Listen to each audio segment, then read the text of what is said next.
So many kids in this neighborhood in North Philadelphia don't have the opportunity to be outside and play in a safe space.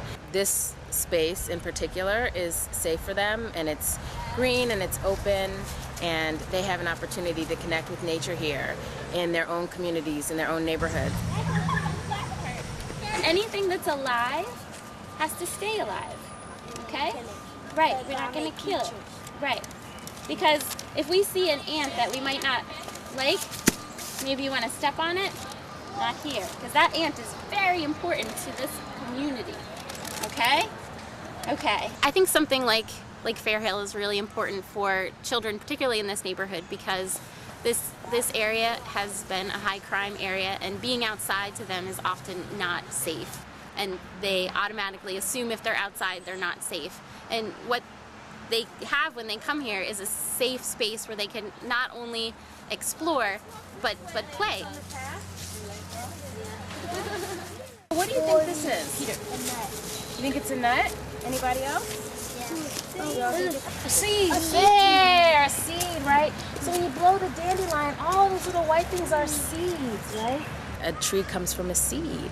That everything that this tree needs is encapsulated in this little tiny seed. And what does that mean for you? And you can make all of those connections with children. That you're small right now. And children a lot of times grapple with that. I'm small, I can't. Connecting that to them. That look at this little tiny seed can produce this majestic tree that gives us oxygen, that blocks the sun, that provides a home for an animal. You know, all of that is encapsulated in here. So what must be in you that you're going to grow into? You see the light come on for them, and their excitement and their enthusiasm for learning, and when they don't even know that they're learning. Just the natural enjoyment of the outdoors, to be outside, to have them under the white pine and feeling how soft it is. You know, oh, this could be a bed for an animal. You know, to understand that that these are things that exist around you in nature, and the enthusiasm of the parents and the excitement of the teacher to say they never get this.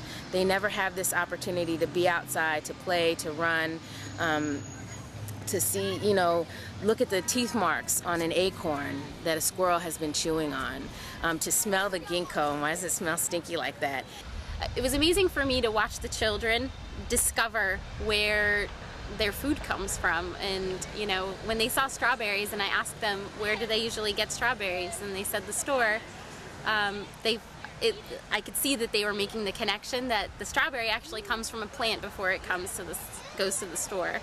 And they were really nervous at first to taste something that came from the ground, but a few of them actually were brave and they did it.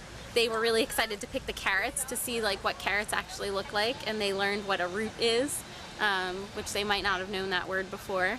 Let's pull it out and see what we have. A carrot! A carrot!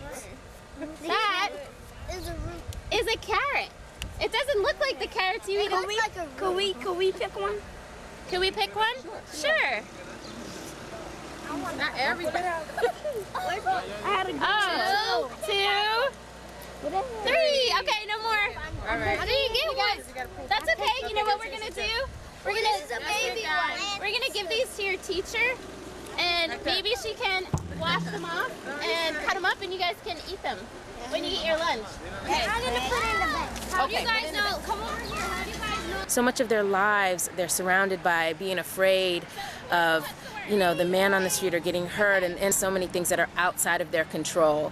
To be able to be in control of something that you are afraid of is huge for them. They touch a worm for the first time, and they at first, you can see it in their eyes. They want to touch it, but they're afraid. For them to be able to say, I'm afraid to touch that, but I'm going to touch it. I'm going to choose to do this. You're passing back to me. Yeah, the slug I think is unhappy that we bothered him. So as soon as we're done with passing the worm around, we're gonna cover everything back up the way we found it.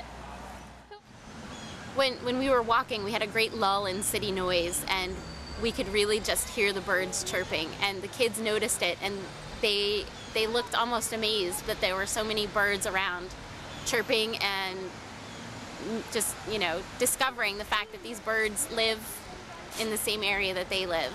In fact, when we were walking down the path, there was a whole group of birds that just flew all at once, and they were amazed. And they said it was a parade of birds. The first time, Peter, We're gonna go one at a time. We're gonna go in a circle. The curiosity that they have in asking questions helps them think critically. It helps them process. It helps them look at nature in a different way. Why is this tree smooth? Why is this one rough? And they don't even have to get all the vocabulary in the beginning. Just for them to touch and observe and think about why one thing is one way and not another, they can expand those thinking skills to the rest of their life. You're nice and quiet and listening. You're gonna put your... There's a lot of research that shows that just being in nature has beneficial effects. For all people, for young people, for old people. There's a lot of research on ADD, ADHD children that are in nature. It makes them calmer. There's research that has been done in urban environments, in housing projects, that shows that residents that have windows that can see, even just see green spaces, tend to have less incidents of violence, of domestic violence. It's a different sense being outside and feeling the ground under your feet and hearing the wind in the trees than it is to be out in a, walking down a street or in an asphalt playground. The bugs help those old leaves. Remember we were talking about the old leaves turn back into dirt?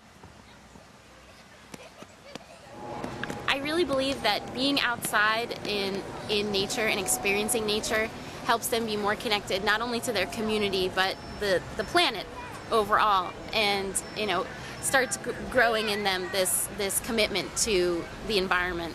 It starts small, right? It starts with them playing and being outside and appreciating the space and associating green space with fun. And then it can expand to soil erosion and watershed management and pollution. All of those things can grow from there.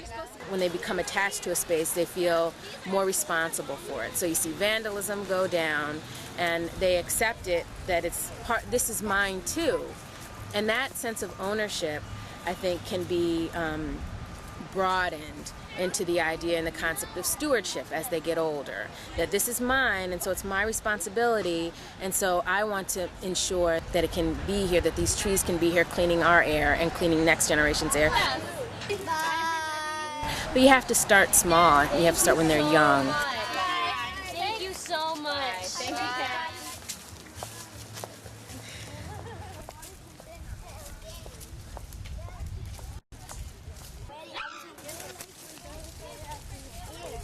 That's